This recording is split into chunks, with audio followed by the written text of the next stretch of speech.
तो बेटा innate immunity तक हो गया था, हम लोग उसमें देख रहे थे, बैरियर्स बता रहे थे ना तुम्हें। अच्छा बेटा,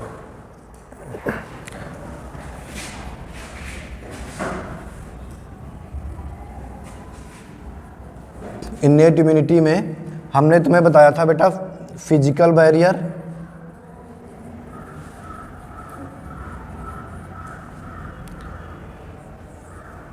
दूसरा बताया था हमने फिजियोलॉजिकल बैरियर। फिजिकल बैरियर में हमने बेटा क्या देखा था, स्किन और म्यूकोसा लाइनिंग, ठीक है, जिससे म्यूकस सिक्रेट होता है और बैक्टीरिया को वाशअप कर देता है। स्किन भी बैक्टीरिया को अंदर इंटर करने से प्रिवेंट करती है, ये देखा था। फिजियोलॉजिकल बैरियर में हमने बेटा क्या क्या देखा था, फिजियोलॉजिकल बैरियर में बेटा हमने देखा था लाइसोजाइम,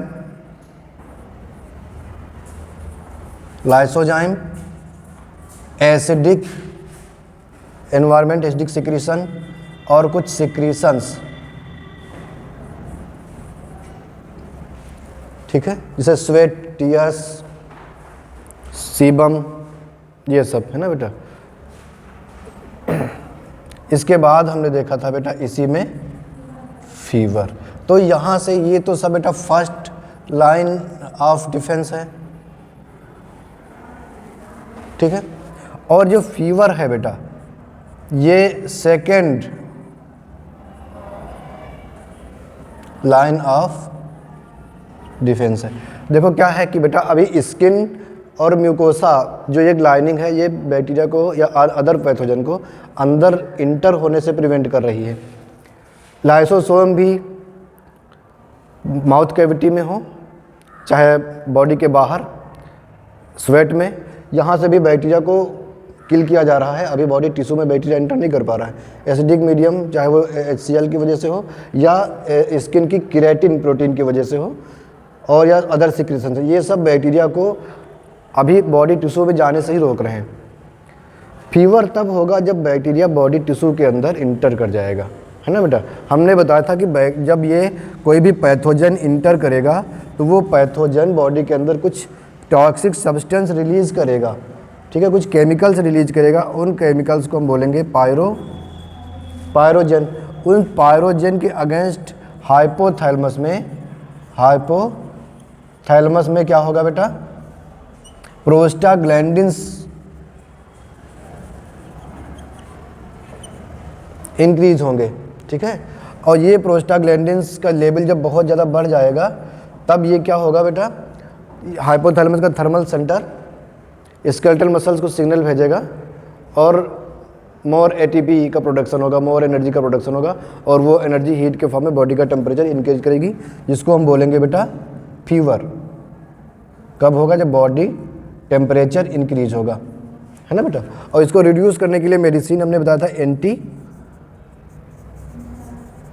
एंटीपायरिन मेडिसिन होती है, जिसका एग्जाम्पल हमने कहा था पैरासीटामोल, है ना। और वो कैसे काम करता है वो भी तुम्हें बताया था, है ना बेटा। तो यहाँ तक हो गया था। अब इसके बाद ये 2 बैरियर्स कंप्लीट हो गए थे। अब थर्ड बैरियर हमें देखना है और वो थर्ड बैरियर कौन सा होगा बेटा, सेलुलर बैरियर। सेलुलर भी सेकंड लाइन ऑफ डिफेंस में आता है, लेकिन वो एक थर्ड बैरियर है इसका, जिसको हम बोलेंगे सेलुलर बैरियर, ठीक है बेटा। तो यहाँ तक होगा, यहाँ से हम आगे इस टॉपिक में बढ़ते हैं, ठीक है। तो मैं हूँ रत्नेश कुमार और आप लोग देख रहे हैं बायोलॉजिकल रिसर्च प्लेटफॉर्म, ठीक है। ये मार्क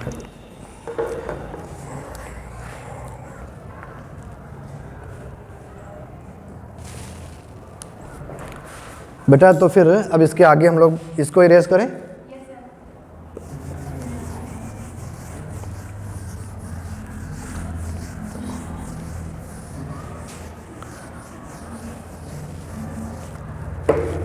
जो थर्ड है बेटा वो है सेलुलर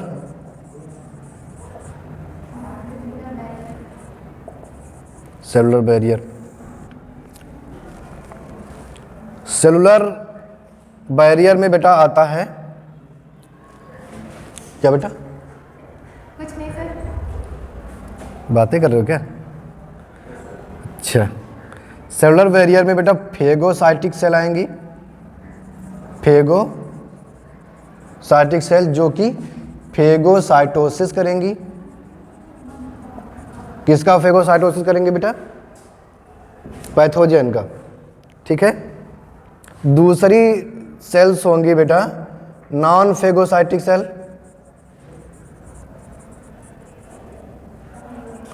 जो नॉन फेगोसाइटिक सेल होंगी वो फेगोसाइटोसिस नहीं करेंगी, दूसरे मेथड से पैथोजन को किल करेंगे। ठीक है बेटा। तो इसमें आपके एनके सेल्स आएंगे। कौन आएगा बेटा? NK cells. तुम लोग बैठ जाओ बेटा।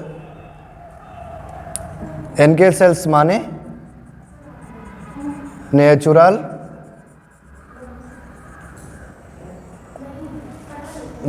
Killer cells. इनके सेल्स में नेचुरल किलर दो तरह की सेल्स होंगी, एक तो फेगोसाइटिक सेल्स होंगी और दूसरी कौन सी होंगी बेटा? नॉन फेगोसाइटिक सेल्स होंगी, जिनको हम एनके सेल्स कहेंगे, नेचुरल किलर सेल्स कहेंगे। ठीक है बेटा।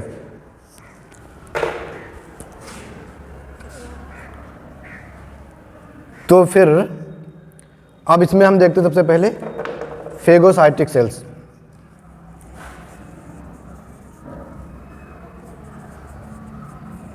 जो कि फेगोसाइटोसिस करेंगी। ये बेटा दो तरह की सेल्स होती हैं, एक होगी मोनोसाइट और दूसरी कौन सी होंगी बेटा?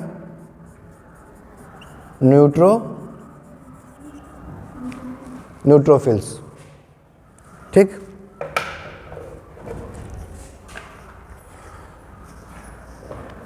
ये ऊपर का इरेज कर लो।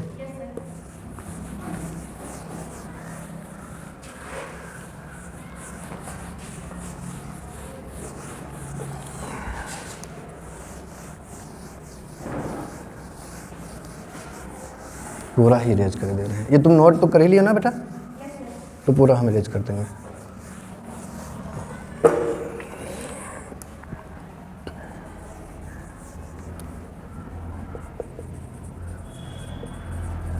फेगोसाइटिक सेल्स में हमने बताया एक होती है मोनोसाइट्स। ये जो मोनोसाइट्स होती हैं बेटा, जब तक ये सेल्स ब्लड में रहती हैं तब तक इनको मोनोसाइट्स बोला जाता है, और जब ये बॉडी टिश्यू में जाती हैं तब यही सेल्स हैं जिनको हम क्या बोलते हैं? माइक्रोफेज। है ना बेटा? माइक्रोफेजेस। कनेक्टिव टिश्यू पढ़ रहे थे तो हम लोगों ने उसमें एरियोलर टिश्यू में, एडिपो टिश्यू में कुछ सेल्स देखी थी जिनको हमने माइक्रोफेज नाम दिया था, याद है बेटा? तो वो यही मोनोसाइट्स होती हैं। जब ये बेटा बॉडी टिश्यू में आ जाती हैं, ब्लड वेसल से ब्लड वेसल में पोर्स होते हैं और उन ब्लड वेसल से ये बाहर आ जाते हैं, और जब ये बाहर आ जाते हैं बेटा तो बॉडी टिश्यू में आ जाते हैं, ईसीएफ में फिर, है ना? और तो उस समय इनको माइक्रोफेजेस कहा जाता है। अलग अलग ऑर्गन्स में भी अलग अलग नाम से इनको बुलाया जाता है। जैसे लीवर में आपने कफर सेल्स पढ़ी होंगी जो आरबीसी का डिग्रेडेशन करती हैं, वो भी क्या हैं? माइक्रोफेजेस हैं, है ना? आप नहीं, मास्ट सेल नहीं, वो तो बेसोफिल्स होती हैं। मास्ट सेल जो होती हैं वो बेसोफिल जब बॉडी टिश्यू में आ जाती है तो उनको मास्ट सेल कहेंगे। जैसे मोनोसाइट्स बॉडी टिश्यू के अंदर माइक्रोफेज कही जाती हैं, उसी तरह जो ब्लड के अंदर बेसोफिल्स हैं वो बॉडी टिश्यू में मास्ट सेल कही जाएंगी। बस इतनी सी बात है। तो हम बता रहे थे ये, तो अलग अलग टिश्यू में, जैसे कि हमने कहा लीवर में ये कफर सेल्स कही जाएंगी, लंग्स में डस्ट सेल कही जाएंगी, ब्रेन में इन्हीं सेल्स को ग्लायल सेल्स कहा जाता है। ठीक है। तो इस तरह अलग अलग टिश्यू में भी इनके अलग अलग नाम है। हाँ, ये माइक्रोफेज ही। ठीक है। दूसरी सेल्स कौन सी बताई बेटा? न्यूट्रोफिल्स। तो ये बेटा ये सेल जो होती हैं इसमें बेटा लार्ज ग्रेन्यूल्स होते हैं, इनको जो है एक अलग और नाम से बुलाया जाता है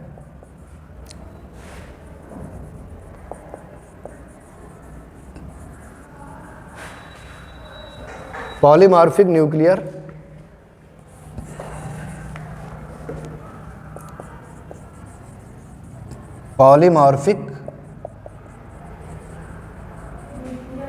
न्यूक्लियर लिम्फोसाइट, ल्यूकोसाइट।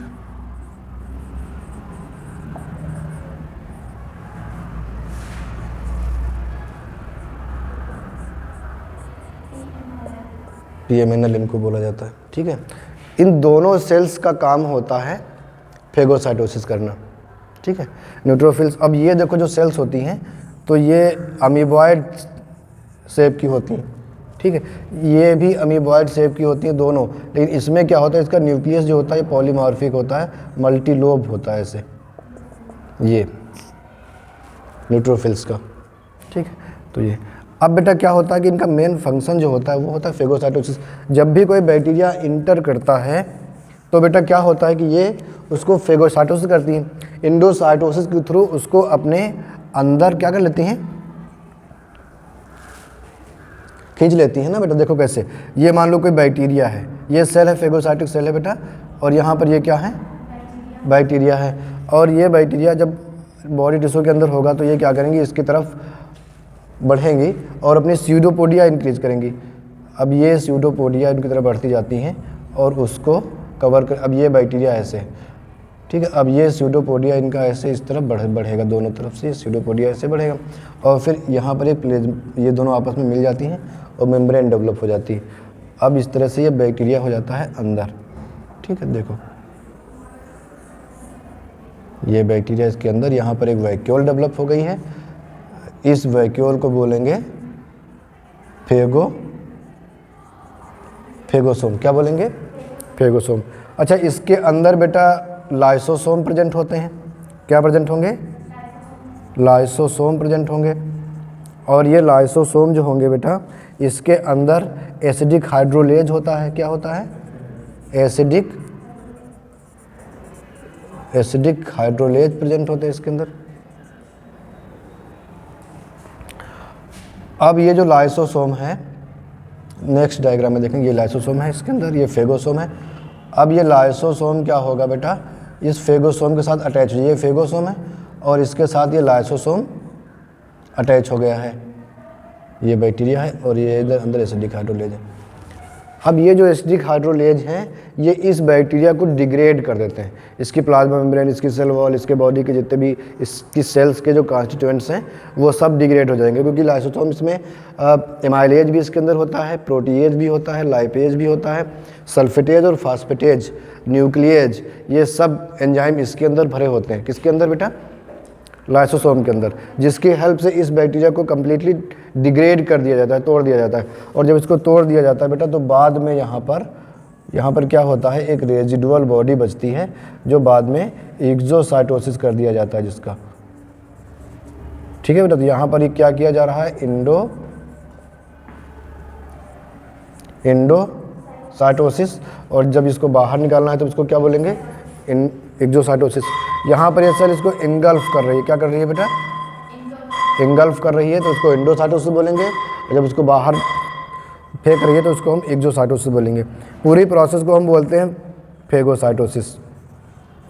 पूरी प्रोसेस को क्या बोलेंगे बेटा, फेगोसाइटोसिस बोलते हैं।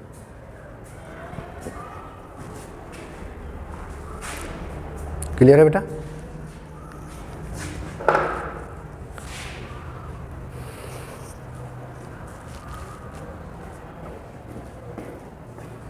इरेज करें।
नेचुरल किलर सेल्स,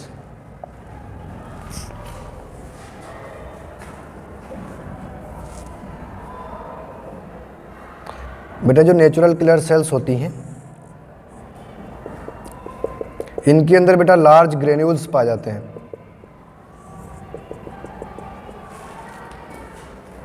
ठीक है। कुछ प्रोटीन्स होती हैं बेटा जो कि पोर डेवलप करती हैं, ठीक है। अब जब भी कोई पैथोजन इंटर करता है, ये कोई पैथोजन है बेटा, ये इंटर करता है तो यह क्या कर देती है बेटा, ये प्रोटीन रिलीज करती हैं और ये प्रोटीन यहाँ पर इसके प्लाज्मा मेम्ब्रेन के अंदर कुछ पोर्स फॉर्म कर देता है। क्या फॉर्म कर देगा बेटा? पोर्स। और देखो क्या होता है बेटा कि प्लाज्मा मेम्ब्रेन तो फ्लूइड नेचर की होती है ना बेटा, फ्लूइड मोज़ेक मॉडल आपने पढ़ा होगा, तो उसमें से वो तो अगर कोई पोर हो जाए तो पोर अपने आप फिलअप हो जाता है, ठीक है।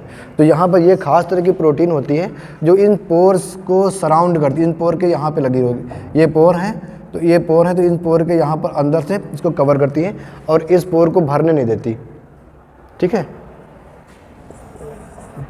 पोरफायरिन प्रोटीन होती है, ठीक है, ये प्रोटीन इसको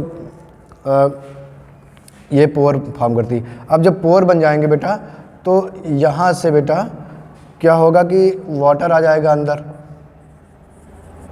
वाटर अंदर इंटर कर जाएगा। वाटर कहाँ से आएगा बेटा? ECF से। ये चीज़ समझ रहे हो कि नहीं?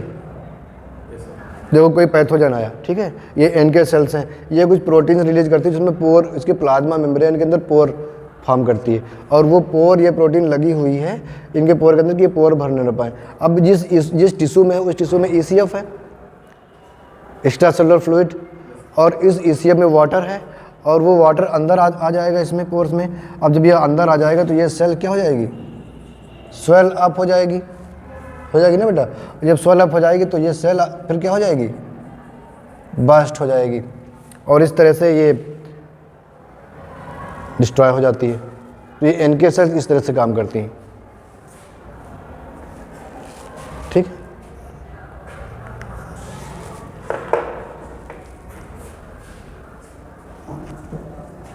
ये NK सेल है, ये क्या है? ये NK सेल है, ये पैथोजन है और ये पैथोजन के क्या है? प्लाज्मा मेम्ब्रेन है और उसमें ये पोर्स है, ठीक है। पोर क्रिएट करता है ये NK सेल। जब पोर बन जाएंगे तब अंदर से ये ECF से वाटर अंदर भरता चला जाएगा और वाटर आ जाएगा तो ये सेल स्वेल अप हो जाएगी और स्वेल अप हो जाने के बाद बस्ट हो जाएगी और इस तरह से इसकी सेल को किल किया जाता है, इसलिए इसको बोलते हैं नेचुरल किलर सेल्स। तो ये बेटा सेलुलर बैरियर्स में है। सेलुलर बैरियर्स में आपने देखा मोनोसाइट और न्यूट्रोफिल्स, उसके साथ NK सेल्स। मोनोसाइट और न्यूट्रोफिल्स क्या करेंगी? फेगोसाइटोसिस। NK सेल्स अलग तरीके से, इस तरीके से सेल को बस्ट करके सेल को किल करती, ठीक। इरेज करें।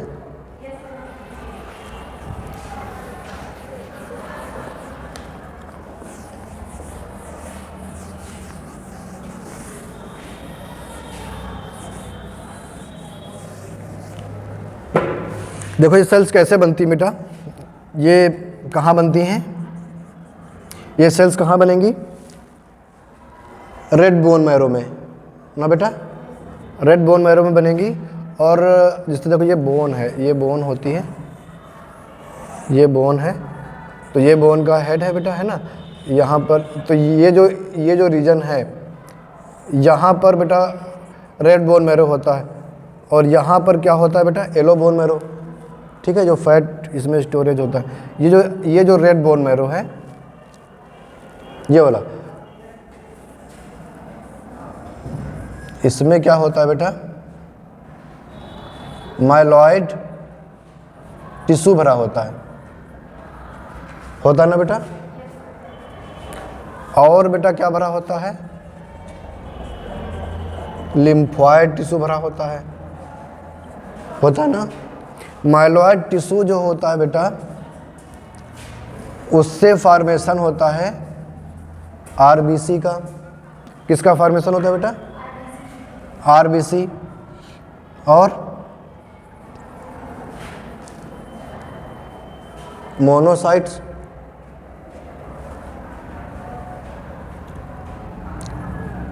Acidophils basophils, neutrophils, thrombocytes,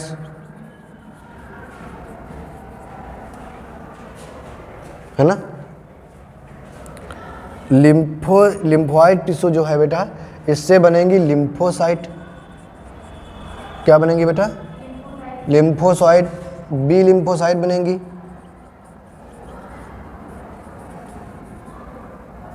T lymphocyte बनेगी, और नेचुरल किलर सेल्स बनेंगी। ठीक है। तो बेटा देखो, ये जो बी लिम्फोसाइट और टी लिम्फोसाइट है ये होंगी एक्वायर्ड इम्यूनिटी में यूज होंगी। ठीक है। ये जो है ये होगी इननेट इम्यूनिटी में। तो हमें इननेट इम्यूनिटी अभी हम पढ़ रहे हैं ना बेटा, तो हमें यहाँ पर नेचुरल किलर सेल की बात करनी है, और यहाँ पे जो मोनोसाइट और न्यूट्रोफिल्स की हैं जो बनेंगी, इनकी बात करनी है हमें। ठीक है बेटा।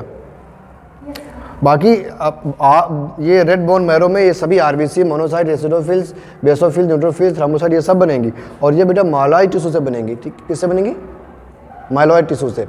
लिम्फोइड टिश्यू जो होगा उससे लिम्फोसाइट बनेगी, बी लिम्फोसाइट, टी लिम्फोसाइट और नेचुरल किलर सेल्स, ये भी रेड बोन मैरो में ही बनेंगी। ठीक है। हमने कहा था बेटा एडल्ट, ये जब बोन तो एडल्ट में होगी ना, एम्ब्रियोनिक स्टेज में जब बोन का डेवलपमेंट नहीं हुआ तब ये कहाँ बनेंगी?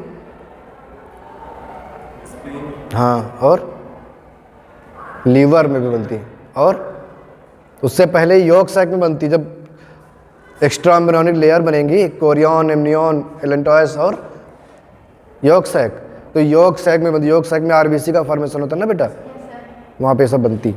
ठीक। उसके बाद फिर जब बोन बन जाएगी तब ये बोन मैरो के अंदर इनका फॉर्मेशन होने लगेगा। ठीक है।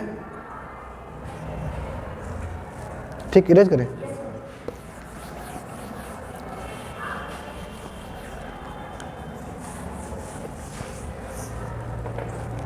किलो बेटा,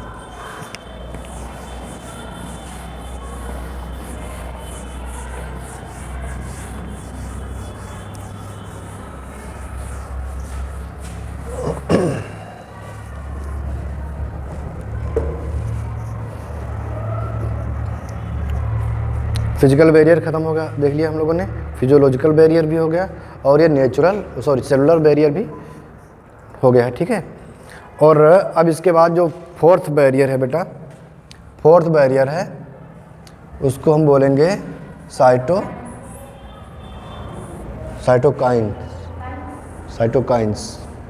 साइटोकाइंस क्या होती हैं बेटा? साइटोकाइंस को लोकल हार्मोन्स भी ट्रीट किया जाता है, और ये जो साइटोकाइंस है बेटा, ये एक्चुअली केमिकल मैसेंजर होते हैं। केमिकल मैसेंजर होते हैं जो सेल्स आपस में कम्युनिकेट करते हैं, वो साइटोकाइंस के थ्रू करते हैं। ठीक है। इसमें आपने पढ़ा होगा इंटरल्यूकिन्स, हम लोग आगे पढ़ेंगे भी। Interleukins, monokines, lymphokines, interferon etcetera. Interleukins, monokines, lymphokine और इंटरफेरॉन, ये सब जो होंगे ये क्या हैं? साइटोकाइंस हैं। साइटोकाइंस क्या होते हैं? केमिकल मैसेंजर होते हैं। ठीक है। And sometimes they are treated as local hormones. ठीक है। तो इसमें हमें बेटा इंटरफेरॉन के बारे में पढ़ना, इन सब चीज़ों के बारे में हमें। साइटोकाइंस जो बैरियर्स हैं एज ए बैरियर, उसमें हमें ये नहीं पढ़ना। हमें क्या पढ़ना है बेटा? इंटरफेरॉन। ठीक है। इंटरफेरॉन क्या होते हैं बेटा?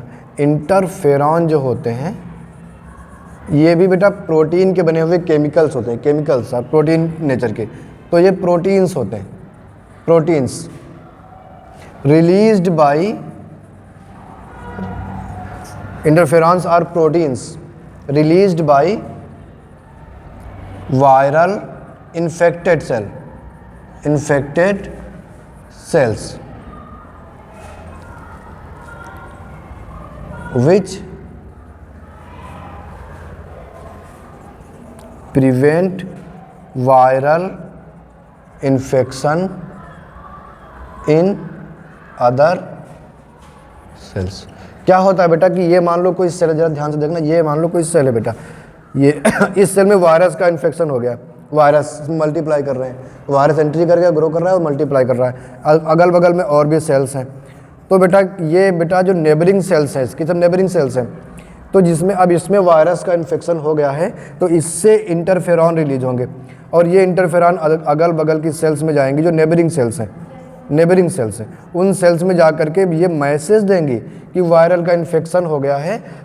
तो ये अब ये जो अदर सेल्स हैं ये अपने आप को प्रिपेयर करेंगी वायरस के इन्फेक्शन से बचने के लिए।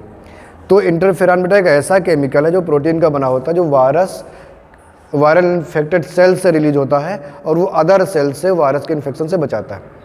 ठीक है, क्लियर है बेटा?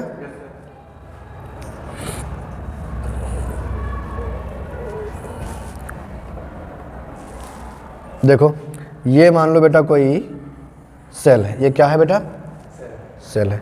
इस सेल में वायरस का इन्फेक्शन हो गया। किसका इन्फेक्शन हो गया बेटा? वायरस का इन्फेक्शन हो गया है। तो ये हो गई वायरल इन्फेक्टेड सेल। ठीक है बेटा, इसमें वायरस का इन्फेक्शन हो गया। अब ये बहुत तेज़ी से इसमें वायरस क्या कर रहा है? मल्टीप्लाई कर रहा है, अपने नंबर इंक्रीज कर रहा है। तो अब ये निकालेगा बेटा, क्या रिलीज करेगा? ये रिलीज कर रहा है इंटरफेरॉन। इंटरफेरॉन बेटा जाता है अदर सेल्स पे, ये जो सेल्स हैं बेटा इन पे। तो अब ये कोई सेल है, यहाँ पर इंटरफेरॉन जब पहुँच जाएंगे, ये एक ऐसी सेल है बेटा, ये हेल्दी सेल है कि नहीं? ये हेल्दी सेल है, ये वायरल इन्फेक्टेड सेल है, ये हेल्दी सेल है। अब इस सेल में बेटा जब ये इंटरफेरॉन आएगा, इसको मैसेज मिलेगा कि वायरस का इन्फेक्शन हो रहा है, तो ये एक प्रोटीन बनाएगी। क्या बनाएगी बेटा? एक प्रोटीन की सिंथेसिस करेगी ये सेल, और उस प्रोटीन को कहेंगे हम TIP। क्या कहेंगे बेटा? TIP। इसका पूरा नाम है ट्रांसलेशन इनहिबिटरी प्रोटीन। ये एक प्रोटीन बनाएगी जो ट्रांसलेशन को इनहिबिट करेगी, यानी इसके बाद इसमें ट्रांसलेशन नहीं होगा। ट्रांसलेशन क्या है? Protein synthesis. यानी ये प्रोटीन जो बनेगी ये आखिरी प्रोटीन होगी इसकी। ये अब अदर प्रोटीन जो बन रही, जो सेल की फिजियोलॉजी के लिए ट्रांसलेशन होता रहता है ना, प्रोटीन बनती रहती है और सेल की लाइफ चलती रहती है, तो वो अब यहाँ से बंद हो जाएगी। ठीक है, क्योंकि वायरस जो होता है बेटा वो वैसे तो जब तक बाहर है तब तक इनएक्टिव है, जब वो किसी लिविंग सेल के अंदर आता है तो वो एक्टिव हो जाता है, मल्टीप्लिकेशन शुरू कर देता है। क्यों? क्योंकि वो उस सेल की मशीनरी को यूज करता है, उसके एंजाइम्स को यूज करता है, उसकी रेप्लिकेटिव मशीनरी को यूज करके उसकी अपने DNA का रेप्लिकेशन करता है वायरस। ठीक है, इसके ट्रांसक्रिप्शन में यूज होने वाले एंजाइम है जो इसके साइटोप्लाज्म में है, उसको यूज करके वो अपना ट्रांसक्रिप्शन करता है और फिर वो ट्रांसलेशन करके अपनी खुद की प्रोटीन बनाता है। तो जब वायरस इन्फेक्शन होता है तो ये सेल अपनी प्रोटीन तो बनाता ही है, साथ साथ में उस वायरस की प्रोटीन भी बनाता है। और वायरस की प्रोटीन बनाने का क्या मतलब है? वायरस है तो वायरस की प्रोटीन है ये कैप्सिड, और इसके अंदर ये है DNA या RNA होगा तो रिवर्स ट्रांसक्रिप्शन करके वो DNA बनाएगा पहले, फिर उस DNA से ट्रांसक्रिप्शन करके RNA बनाएगा। ठीक है, उसके बाद वो ट्रांसलेशन करेगा। ट्रांसलेशन करने का मतलब है अपनी प्रोटीन बनाना, प्रोटीन बनाने का मतलब है कैप्सिड बनाना। तो DNA तो मल्टीप्लाई होकर रेप्लिकेशन से बहुत सी कॉपीज बन ही रही हैं, साथ में वो प्रोटीन भी बना लेगा, तो मतलब वायरस बन रहे हैं नए। तो ये अपने नंबर्स इंक्रीज कर रहा है। ठीक है, और जब ये अपने नंबर इंक्रीज कर लेगा, बहुत ज़्यादा इसमें हो जाएगा, तब ये इस सेल को बाद में फिर डैमेज करेगा, है ना, इस सेल की तो डेथ ही हो जाएगी। अब ये अगर मैसेज इसको पहुंचा देगा तो ये सेल अपना ट्रांसलेशन रोक देगी। अब इस सेल में अगर इस वायरस का इन्फेक्शन हो भी गया तो अब ये वायरस अपने आप को मल्टीप्लाई नहीं कर पाएगा। एक वायरस आया है तो वो एक ही रहेगा, है ना, इसलिए वो फिर अदर टिश्यू में, अदर सेल्स में अब नहीं फैल पाएगा। इसको जितना फैलना हुआ उतना ये फैल चुका। ठीक है, तो ये इंटरफेरॉन का काम होता है। इंटरफेरॉन केवल मैसेज करता है और कुछ नहीं करता है। ये भी एक केमिकल मैसेंजर है। Interferons are chemical messengers. ठीक है, released by viral infected cell which prevent infection into the healthy cells of virus. ठीक है, अब ये मैसेज देगा इसको, तो उस मैसेज को लेकर के ये TIP बनाएंगे, ट्रांसलेशन इनहिबिटरी फैक्टर बनाएंगे। तो अब ये ट्रांसलेशन इनहिबिटरी फैक्टर जो होगा इसको ट्रांसलेशन को रोक देगा। अब यहाँ पे ट्रांसलेशन नहीं होगा तो प्रोटीन नहीं बन पाएगी, तो वायरस की प्रोटीन नहीं बन पाएगी, सेल अपनी प्रोटीन भी नहीं बनाएगा तो वायरस की प्रोटीन भी नहीं बनाएगा। ठीक है, इस तरह से अब ये सेल्स जो आसपास की हैं, ये वाली सेल्स जिनमें TIP बना है, इन सेल्स की भी डेथ हो जाएगी, ये सेल बचेंगे नहीं, क्योंकि अब आगे प्रोटीन सिंथेसिस नहीं हो रहा है इसमें, जो कि इसमें इसको ज़िंदा रहने के लिए ज़रूरी है, प्रोटीन बनाते रहे ये। ठीक है, लेकिन अब वो प्रोटीन नहीं बनेगी तो इसकी फिजियोलॉजी फिर आगे नहीं चल पाएगी, तो ये तो इसकी डेथ तो हो जाएगी, लेकिन फिर अदर टिश्यू बच जाएंगे, चैन ब्रेक हो गई एक तरह से, है ना।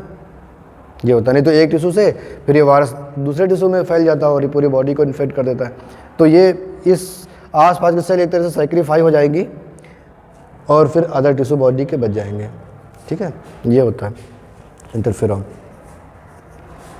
क्लियर है बेटा? इरेज करें।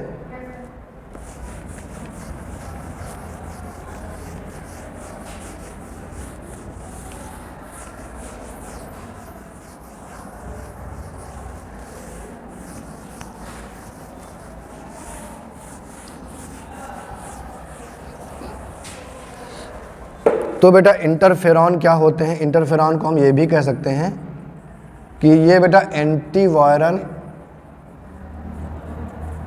प्रोटीन होते हैं, कह सकते हैं कि नहीं?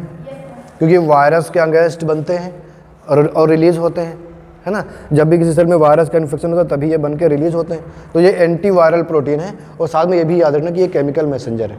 ठीक है, ये बेटा स्पीसीज स्पेसिफिक होते हैं, यानी ह्यूमन का इंटरफेरॉन ही ह्यूमन में यूज हो सकता है, किसी अदर एनिमल से निकाल करके, जैसे कि हम लोग WBCs एंटीबॉडीज यूज कर लेते हैं ना बेटा, ऐसा इंटरफेरॉन में नहीं है। किसी दूसरे एनिमल का एंटीबॉडी जब यूज कर लेते हैं, लेकिन इंटरफेरॉन किसी का यूज नहीं कर पाएंगे। ह्यूमन का इंटरफेरॉन ही ह्यूमन में काम आएगा, तो ये स्पीसीज स्पेसिफिक होता है। ठीक है बेटा, छोटे प्रोटीन होते हैं, ये स्मॉल प्रोटीन होते हैं, और अगर बहुत बड़े भी होंगे तब भी 200 से 270 अमीनो एसिड के हो सकते हैं, इससे ज़्यादा के नहीं होते हैं ना बेटा। अमीनो एसिड के बने हुए छोटे छोटे प्रोटीन्स होते हैं। ठीक, कई टाइप्स भी होते हैं, जैसे कि इसमें अल्फ़ा इंटरफेरॉन होता है, बीटा इंटरफेरॉन होता है। अल्फ़ा इंटरफेरॉन जो होता है बेटा, ये यूज किया जाता है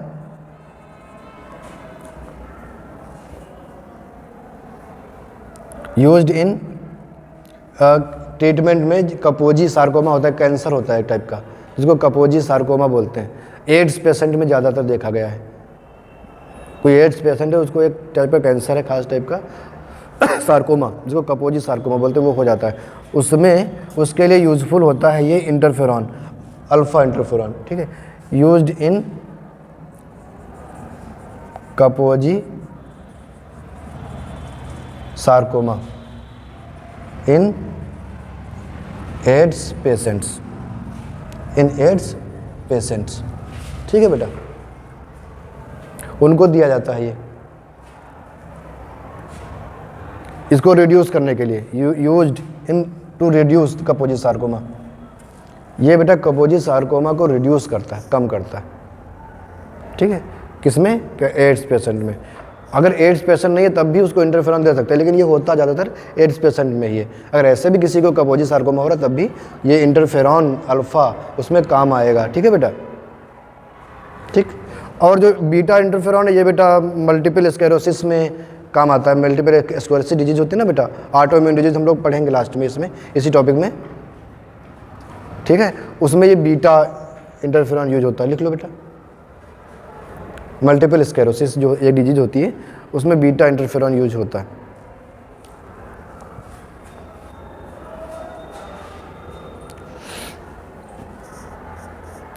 अच्छा, और उसके बाद बेटा ये जो TIP है, ये भी बेटा क्या है? एंटी वायरल प्रोटीन होती है ना बेटा। TIP ट्रांसलेशन इनहिबिटरी प्रोटीन जो कि किस में बनती है बेटा, वायरल इन्फेक्टेड सेल में बनती है कि हेल्दी सेल में बनती है, हेल्दी सेल में बनेगी। ठीक है, जो वायरल इन्फेक्टेड सेल होगी उसमें टीआईपी नहीं बनेगा, वो तो अब बनाती रहेगी, प्रोटीन अपनी बनाती रहेगी, वायरस की भी बनाएगी, वायरस भी उसको ज़िंदा रखेगा, उसको किल नहीं करेगा। ठीक है, क्योंकि उसको अपना वो बनवाना है, प्रोटीन बनवानी है उससे। वही काम वो हेल्दी सेल में भी करना चाहेगा, लेकिन यहाँ पर टीआईपी की वजह से वो हो नहीं पा रहा है, क्योंकि वो अपना ट्रांसलेशन खुद ही बंद कर रखी है सेल। ठीक है, तो उसकी भी प्रोटीन नहीं बनाएगी। क्लियर है बेटा? इसको इरेज करें। ये बेटा 4th बैरियर हो गए पूरे। पहला बैरियर बताओ कौन सा है बेटा? पहला फर्स्ट बैरियर कौन सा है? Physical barrier. इसको और क्या किस नाम से जानते हैं बेटा? Anatomical barrier. इसमें क्या क्या चीज़ें हम लोगों ने पढ़ी? स्किन जो आउटर लेयर है स्किन की, स्ट्रेटम कार्नियम, वो बेटा केराटिनाइज है, केराटिन प्रोटीन की बनी है, वो एसिडिक प्रोटीन होती है ना बेटा। और नॉन लिविंग, हाँ, उसके बाद म्यूकोसा पढ़ा। तो म्यूकोसा में आपने जीआईटी में गैस्ट्रोइंटेस्टाइनल ट्रैक्ट में देखा, रेस्पिरेटरी ट्रैक्ट में देखा और यूरोजेनाइटल ट्रैक्ट में देखा, यूरोजेनाइटल ट्रैक्ट में। तो उसकी म्यूकोसा जो है वो प्रिवेंट करती है बैक्टीरिया या अदर किसी पैथोजन को अंदर जाने से। ठीक है, म्यूकस रिलीज होता है, वो म्यूकस उसको ड्रेन आउट कर देता है। ठीक है, बैक्टीरिया को या किसी भी पैथोजन को। इसके बाद हमने कौन सा पढ़ा बेटा? Physiological barrier. फिजियोलॉजिकल बैरियर में हमने एसिडिक एनवायरनमेंट देखा, जो कि माउथ कैविटी में और उसमें स्टमक में और वजाइना में बैक्टीरिया की वजह से देखा था। बैक्टीरिया का नाम क्या था बेटा? Lactobacillus acidophilus. ठीक है, स्टमक में किस वजह से होता है? स्टमक में किस वजह से? HCl की वजह से, एसिडिक मीडियम होता है। माउथ में किस वजह से होता है बेटा? सलाइवा की वजह से। सलाइवा pH 6.8 होता है, स्लाइटली एसिडिक होता है वो। ठीक है, इसके अलावा दूसरा हमने देखा था लाइसोजाइम। लाइसोजाइम सलाइवा में मिलेगा, स्वेट में मिलेगा, टीयर्स में मिलेगा, सीबम में मिलेगा। ठीक है, ये सब सिक्रीशंस हैं लाइसोजाइम में। उसके बाद हमने देखा था फीवर। फीवर तब होता है जब बैक्टीरिया इंटर कर जाता है या कोई अदर पैथोजन इंटर कर जाता है। उस पैथोजन के जो टॉक्सिक सब्सटेंस होते हैं उनके अगेंस्ट बॉडी का टेम्परेचर बढ़ाया जाता है। ठीक है, क्यों? उस बैक्टीरिया के एंजाइम को इनएक्टिव करने के लिए। लेकिन कभी कभी जब टेम्परेचर ज़्यादा हो जाता है तो हमें भी डिस्कम्फर्ट होता है। इसके लिए हमें एंटीपायरिन लेनी पड़ती है उस फीवर को कम करने के लिए, और साथ में एंटीबायोटिक लेते हैं उस बैक्टीरिया को किल करने के लिए। ठीक है, तो एंटीपायरिन हमने ली है फीवर को कम करने के लिए और एंटीबायोटिक ली है उस बैक्टीरिया को किल करने के लिए। तो दोनों चीज़ें अच्छा, जब तक हमें प्रॉपर एंटीबायोटिक नहीं मिल रही है तब तक भी हमें एंटीपायरिन लेनी रहती है, ताकि बॉडी टेम्परेचर बहुत ज़्यादा हीट ना बढ़ने पाए फीवर, ताकि हमारी जो अपनी सेल्स की फंक्शनिंग है वो अफेक्ट ना होने पाए। ठीक है बेटा, तो ये तीसरा बैरियर। चौथा बैरियर कौन सा देखा हमने बेटा? तीसरा cellular barriers. Third barrier cellular barrier. उसमें बेटा हमने दो तरह की सेल्स देखी, एक तो फेगोसाइटिक सेल और एक non phagocytic cells. Phagocytic cell क्या करती हैं? फेगोसाइटोसिस कर लेती है, पैथोजन वगैरह को खा लेती हैं, खा के ख़त्म कर देती हैं। ठीक है, इसमें हमने दो तरह की सेल देखी, मोनोसाइट और न्यूट्रोफिल्स। दोनों का काम है फेगोसाइटोसिस करना। ठीक है, इसके बाद दूसरी टाइप की सेल्स कौन सी देखी बेटा? Natural killer cells, NK cells. NK cells जो होती हैं वो दूसरे तरीके से वो सेल पैथोजन की प्लाज्मा मेम्ब्रेन में पोर बना देती हैं और पोर से वाटर इंटर कर जाता है ECF से, और वो सेल स्वेल अप होकर बस्ट हो जाती है, बस्ट होकर डिस्ट्रॉय हो जाती है। इस तरह से नेचुरल किलर सेल्स काम करती हैं। हमने देखा ये बोन मैरो में बनती हैं, रेड बोन मैरो में बनती है ना, दोनों नेचुरल किलर सेल्स भी और लिम्फोसाइट, मोनोसाइट और ये न्यूट्रोफिल्स सभी। ठीक है बेटा, फिर हमने चौथा बैरियर कौन सा देखा बेटा? साइटोकाइंस। साइटोकाइंस बेटा क्या होते हैं? केमिकल मैसेंजर होते हैं, लोकल हार्मोन्स भी कहे जाते हैं कभी कभी। ठीक है, और इनका एग्जाम्पल जो हमने यहाँ पढ़ा वो इंटरफेरॉन है। इसके अलावा इंटरल्यूकिन्स, मोनोकाइंस और लिम्फोकाइंस भी इसके एग्जाम्पल्स हैं। इंटरफेरॉन क्या है बेटा? वायरल इन्फेक्टेड से रिलीज होने वाला एक केमिकल मैसेंजर जो कि प्रोटीन का बना होता है, स्मॉल प्रोटीन होता है, एंटीवायरल प्रोटीन है, जो कि अदर सेल्स को, नेबरिंग सेल्स को, वायरल इन्फेक्टेड सेल की नेबरिंग सेल्स को वायरस से प्रोटेक्ट करने का काम करता है। ठीक है, ये होता है इंटरफेरॉन। इतना क्लियर है बेटा? अब हम लोग आगे बढ़ेंगे। इसी में एक चीज़ हमें और देखनी है बेटा, वो है इन्फ्लामेशन। क्या है बेटा?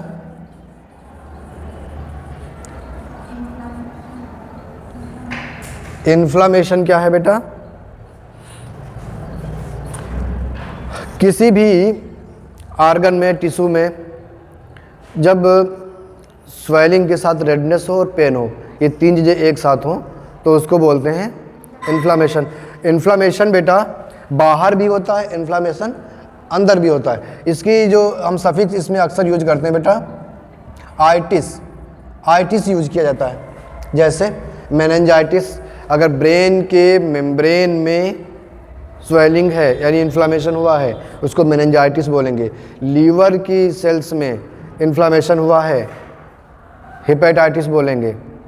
ठीक है, जो जॉइंट्स में हुआ है, आर्थराइटिस बोलेंगे। यानी इन्फ्लामेशन हुआ है तो उसमें आइटिस जरूर यूज होगा। आइटिस है तो उसको सीधा मतलब समझ जाओ कि उसकी मेम्ब्रेन में इन्फ्लामेशन हुआ है, और आसान भाषा में समझो तो उसके मेम्ब्रेन में सूजन आई हुई है। ठीक है, तो उसको हम बोलेंगे आइटिस, उसमें यूज करेंगे हम। ठीक है, तो ये बेटा कैरेक्टरिस्टिक फीचर है। Inflammation is the characteristic feature of mammals, mammalian tissue.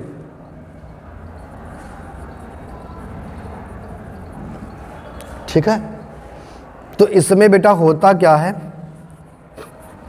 इसके कुछ कैरेक्टरिस्टिक्स हैं। वो कैरेक्टरिस्टिक्स क्या है इसके? इसमें होगी र्यूबर। र्यूबर का मतलब होता है रेडनेस। रेडनेस क्यों होता है बेटा? रेडनेस होता है कि जिस जगह पर मान लो कोई इन्फेक्शन हुआ है, कोई इंजरी हुई है, तो उस जगह पर बेटा डायलेशन हो जाता है ब्लड वेसल का, और वहाँ पर आरबीसीज इकट्ठा हो जाती हैं, थोड़ा सा एक्यूमुलेट हो जाती हैं, तो वो एरिया रेड दिखाई पड़ता है due to accumulation of RBC.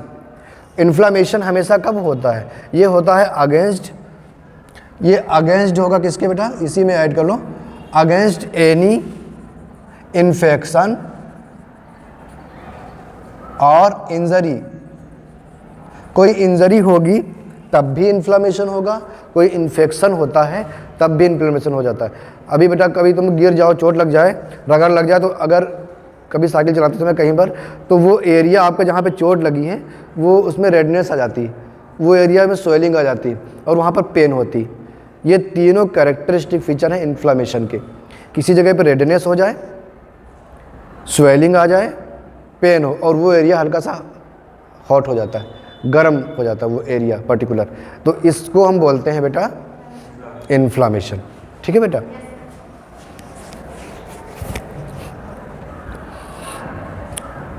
क्यों होगा बेटा ये? Due to dilation of blood vessels and, अब जब ये रिलैक्स हो जाएंगी, ब्लड वेसल्स डायलेट हो जाएंगी, तो वहाँ पर ब्लड फ्लो कम हो जाएगा कि नहीं हो जाएगा बेटा? ब्लड फ्लो कम हो जाएगा ना। ब्लड फ्लो कम हो जाएगा तो आरबीसी का एक्यूमुलेशन हो जाएगा, आरबीसी एक्यूमुलेट हो जाएंगी, तो वो एरिया बेटा, वो एरिया पर्टिकुलर एरिया कैसे हो जाएगा? रेड हो जाएगा।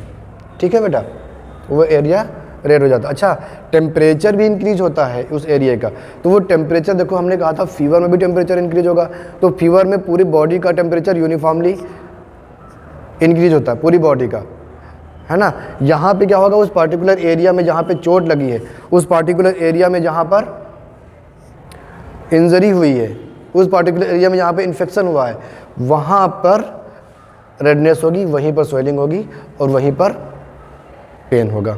ठीक है, दूसरा बेटा इसमें दूसरा होता है ट्यूमर, या इसको हम बोलेंगे स्वेलिंग, या हम इसको बोलेंगे एडिमा। एडिमा का मतलब भी तो स्वेलिंग होता है ना बेटा, एडिमा का मतलब भी तो स्वेलिंग ही होता है।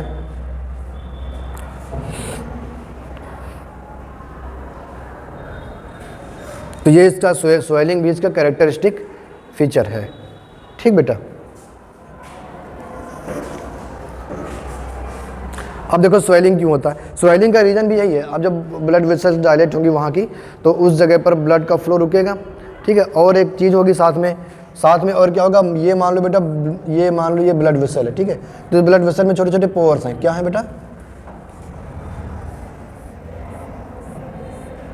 छोटे छोटे पोर्स हैं। अब जब ये डायलेट, ऐसे डायलेट हो गई, फैल गई बेटा अगर ऐसे ब्लड वेसल, तो क्या होगा, यहाँ के पोर्स भी तो इंक्रीज होंगे, यहाँ के पोर्स भी तो इंक्रीज होंगे कि नहीं होंगे।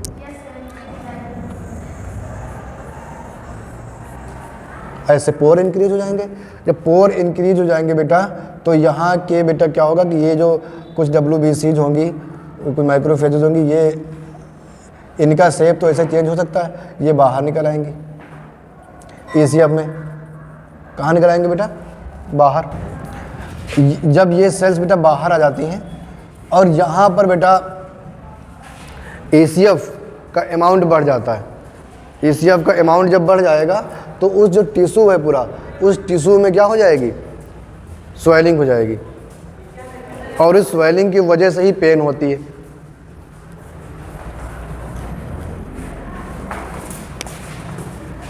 पेन बेटा जो होता है केवल प्रोस्टाग्लैंडिन से नहीं होता है, उसके बहुत रीजन होते हैं। कहीं पर कोई टिश्यू डैमेज हो रहा है तो पेन होगा, कहीं पर प्रेशर इंक्रीज हो रहा है टिश्यू में, सेल्स के ऊपर प्रेशर पड़ रहा है तो वहाँ पर पेन होगा, या प्रोस्टाग्लैंडिन निकल के सिग्नलिंग के थ्रू जैसे बताया था वैसे जाती हैं तो वहाँ पर भी पेन होता है। पेन कई वजह से होता है, ठीक है। पेन। और चौथा है हीट।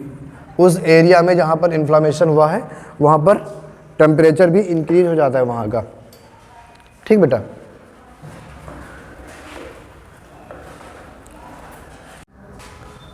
तो बेटा इसको इरेज करें फिर।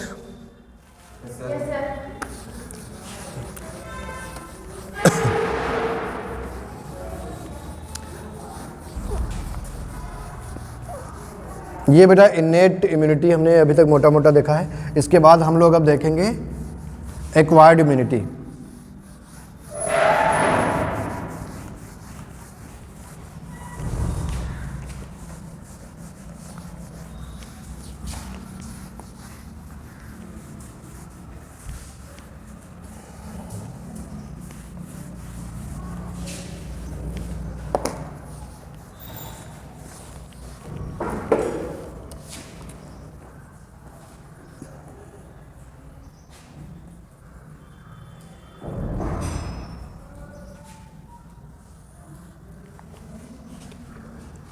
एक्वायर्ड इम्यूनिटी क्या होती है बेटा, वो इम्यूनिटी जो कि हम बर्थ के बाद एक्वायर करते हैं, ठीक है, आफ्टर बर्थ।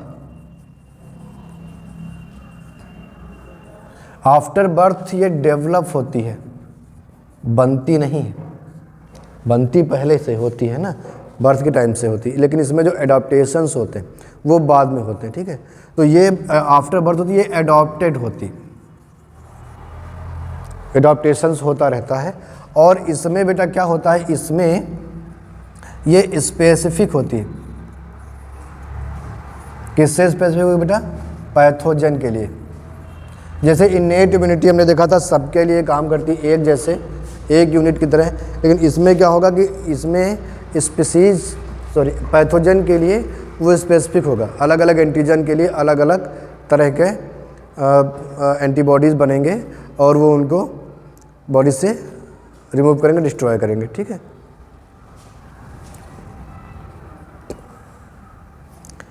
अब स्पेसिफिक है, लेकिन स्पेसिफिक होने के साथ साथ इसकी बेटा रेंज बड़ी होती है। ऐसा नहीं कि एक ही पैथोजन को वो रिकॉग्नाइज करेगा, मोर देन वन, बहुत से पैथोजन को एक तरह का सेल जो होता है वो रिकॉग्नाइज कर सकेगा। इसमें है तो स्पेसिफिक, लेकिन इसकी रेंज थोड़ी सी बड़ी है, ठीक।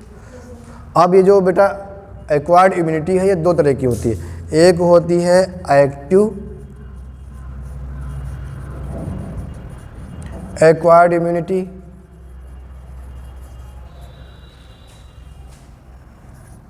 और दूसरी होती है passive acquired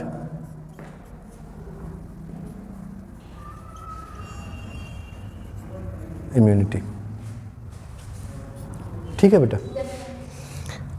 active acquired immunity क्या होती है? वो इम्यूनिटी बेटा जो कि जैसे एंटीबॉडीज़ बनाना है, ठीक है, तो हमारी बॉडी उनको बनाती है एक्टिवली, ठीक है, और जब बनाएगी तो कोई पैथोजन का इन्फेक्शन हुआ, उसके अगेंस्ट हमारी बॉडी में एंटीबॉडी बन गए, तो ये जो डेवलप हो रहा है, इम्यूनिटी डेवलप हो रही है, तो ये एक्टिव है। उसकी मेमोरी बनती है ना बेटा, मेमोरी भी रहती है। लेकिन पैसिव में क्या होता है, इसमें हमें प्री फॉर्म्ड एंटीबॉडी डाले जाते हैं, एंटीबॉडी बनाई नहीं जाती है, ठीक है, बाहर से ली जाती है, ठीक है, डाली जाती है, या फिर मिलती भी है, जैसे मदर से मिल गई, ठीक है, IgA है, ये मदर से मिल जाता है, लेकिन हम लोग बनाते नहीं, ठीक है, तो ये भी पैसिव ही है, ठीक।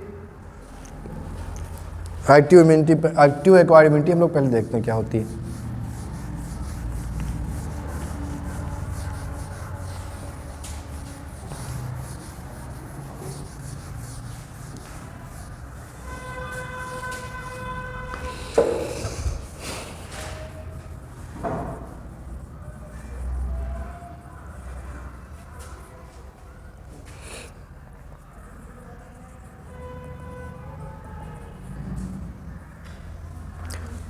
इसमें बेटा क्या होता है, इसका एक्टिवेशन या एक्टिवेटेड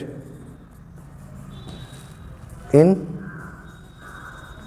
होस्ट बॉडी। होस्ट क्या होता है? जिसके अंदर कोई बैक्टीरिया या कोई पैरासाइट इंटर करता है, तो वो एनिमल, वो ह्यूमन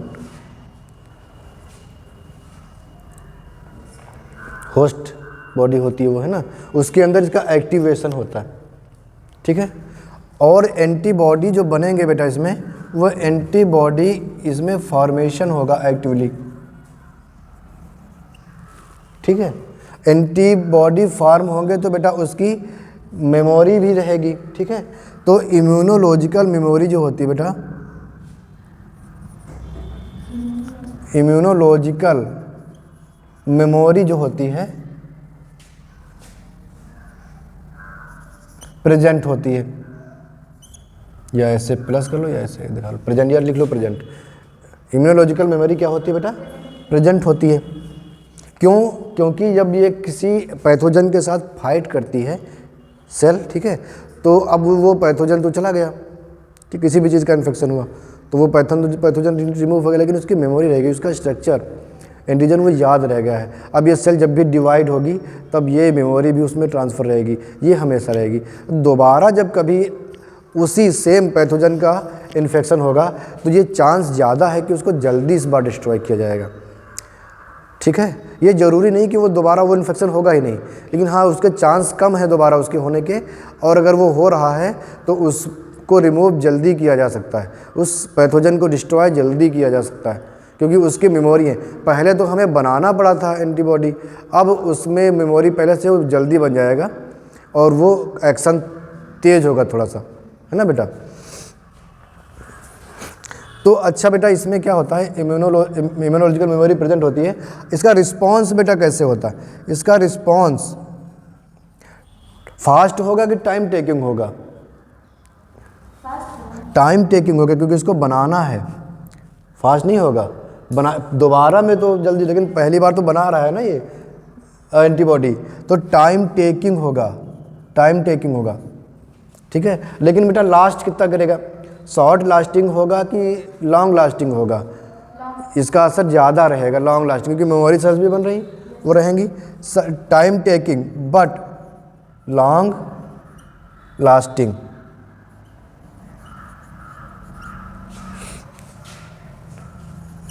ठीक है बेटा। ज़्यादा देर तक आपको ये इम्यूनोलॉजिकल रिस्पॉन्स रहेगा, इम्यूनोलॉजिकल इफेक्ट रहेगा, ये सेल्स रहेंगी, मेमोरी सेल्स बन जाएंगी, फिर कभी भी आपको इन्फेक्शन होगा तो ये काम आएगा, ठीक है बेटा। ये बेटा किसी इम्यूनो डेफिशिएंट कोई पर्सन है बेटा,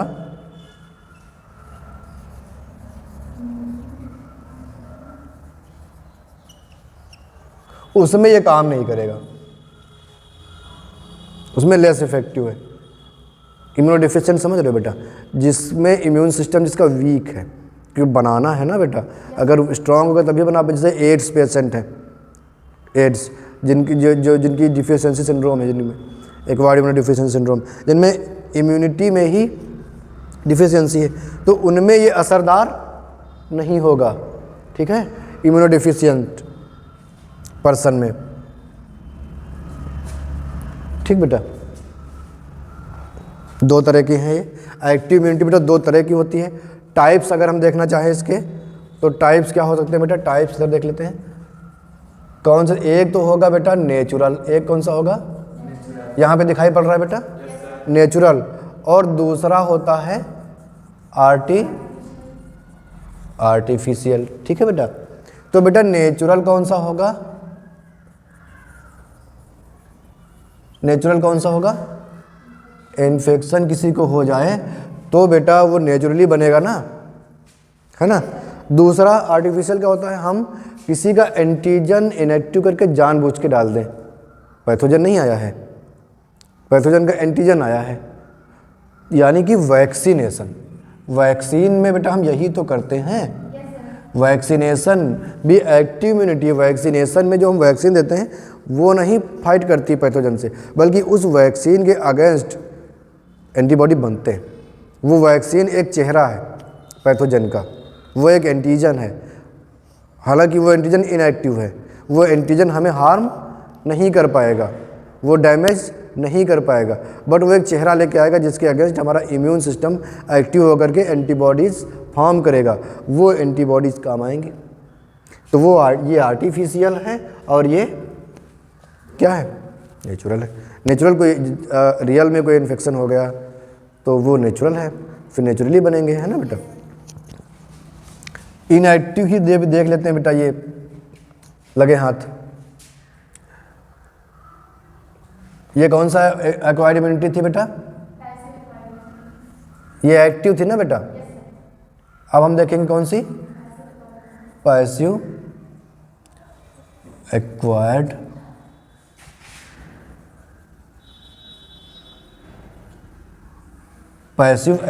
इम्यूनिटी। ठीक है बेटा, इसमें बेटा होस्ट सेल के अंदर या होस्ट बॉडी के अंदर एक्टिवेशन नहीं होगा, एक्टिवेशन नहीं होता इस तरह की एक्वायर्ड इम्यूनिटी में। ठीक है बेटा, एंटीबॉडी फॉर्मेशन नहीं होती। इसमें क्या होता है बेटा, प्री फॉर्म्ड एंटीबॉडीज,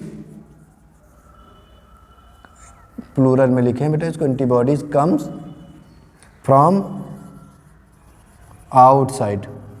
अब देखो जो इधर लिखा है उसी के अपोजिट हमें लिखना है, ठीक है, इसलिए हमने इसको यहीं पे बराबर में लिख दिया। कंट्रास्ट को देखो सामने से, आप दोनों चीज़ों में डिफरेंस इजीली समझ सकते हैं, है ना। अच्छा बेटा, ये बताओ इम्यूनोलॉजिकल मेमोरी बनेगी कि नहीं बनेगी इसमें बेटा, नो इम्यूनोलॉजिकल मेमोरी। ठीक है बेटा, कोई इम्यूनोलॉजिकल मेमोरी नहीं बनेगी। अच्छा बेटा ये बताओ, ये टाइम कम लेंगे कि ज़्यादा लेंगे बेटा, ये टाइम टेकिंग है कि नहीं है, ये टाइम टेकिंग नहीं है। जब हम इसको बनाया एंटीबॉडी दे रहे हैं तो टाइम क्यों लगेगा, है कि नहीं। जैसे कि मान लो सांप काटा किसी ने, आपने उसको एंटी सीरम दे दिया, तुरंत काम हो गया। टिटनेस हुआ तो तुरंत आपने एंटी सीरम टिटनेस का दे दिया, उसमें एंटीबॉडी बनानी नहीं, इसको जैसे देंगे तुरंत काम होगा, लेकिन लॉन्ग लास्टिंग नहीं है, जिस समय देंगे उसी समय काम होगा। क्लियर है, इसको बनाना नहीं तो टाइम कम लगेगा, इसमें एक्यूट रिस्पॉन्स है, टाइम कम लगेगा, है ना बेटा। या क्विक है, ये क्विक है, एक्यूट है, क्विक है, बट शॉर्ट लास्टिंग,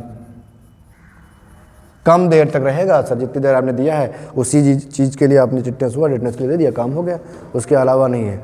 इसमें तो मेमोरी बनेगी, आगे भी कभी टिटनेस होगा तो मेमोरी बनी हुई है इसके पास, है ना बेटा। इसने फाइट नहीं किया इसलिए मेमोरी नहीं बनी। मेमोरी क्यों नहीं बनी है, क्योंकि ये लड़ा नहीं है, इसको बैठे बैठाए मिल गया है, तो ये नहीं पहचानता उसको। ठीक है, ये है। अच्छा बेटा, इम्यूनो डिफिशियंट पर्सन में ये यूजफुल है कि नहीं है, useful in immune deficient person या होस्ट। किसी की इम्यून सिस्टम मजबूत नहीं है, यानी मजबूत ना होने का मतलब है वो एंटीबॉडी नहीं बना पा रहा है, लेकिन हम उसको बाहर से दे तो सकते हैं, बाहर से दे दिया तो उसका काम हो गया, वो बना नहीं रहा है। लेकिन इसमें क्या है, ये बनाना है इसको, तो बना नहीं पाएगा अगर इम्यून डिफिशिएंट पर्सन है तो। उसके लिए इम्यूनिटी स्ट्रांग होनी चाहिए तभी बना पाएगा वो, है ना। टाइप्स इसमें भी होते हैं बेटा, टाइप्स दो तरह के टाइप्स। एक कौन सा होगा बेटा, नेचुरल, और दूसरा कौन सा होगा, आर्टिफिशियल। नेचुरल में कौन सा होगा बेटा ना, इन्फेक्शन होगा तब ये बना ही कहाँ पाएगा, इन्फेक्शन तो बनाना है। फ्रॉम मदर, फ्रॉम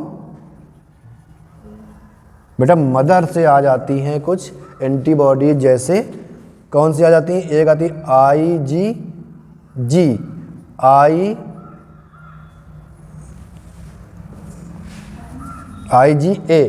IgG और IgA, ये दो एंटीबॉडी आ जाती, ठीक है।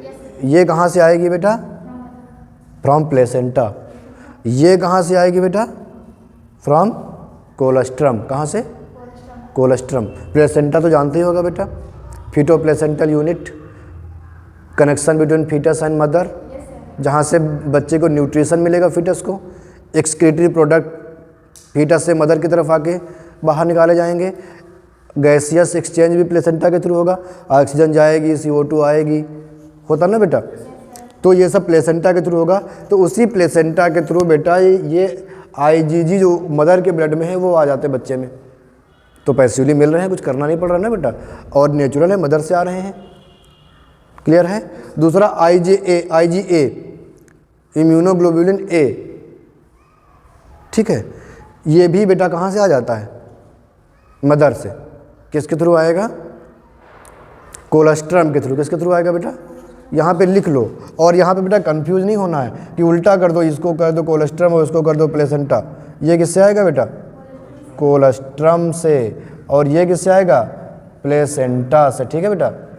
कोलेस्ट्रम तो पता ही होगा क्या है, कोलेस्ट्रम बताओ बेटा। फीटस के बाहर लेयर बना, हाँ बेटा, फीटस के बाहर जो लेयर बनी। नहीं बेटा, मदर से आएगा तो फीटस की लेयर से मतलब ही नहीं। पहली बात, मिल्क जो होता है, फर्स्ट मिल्क, उसको कोलेस्ट्रम बोलते हैं, बताया था ना,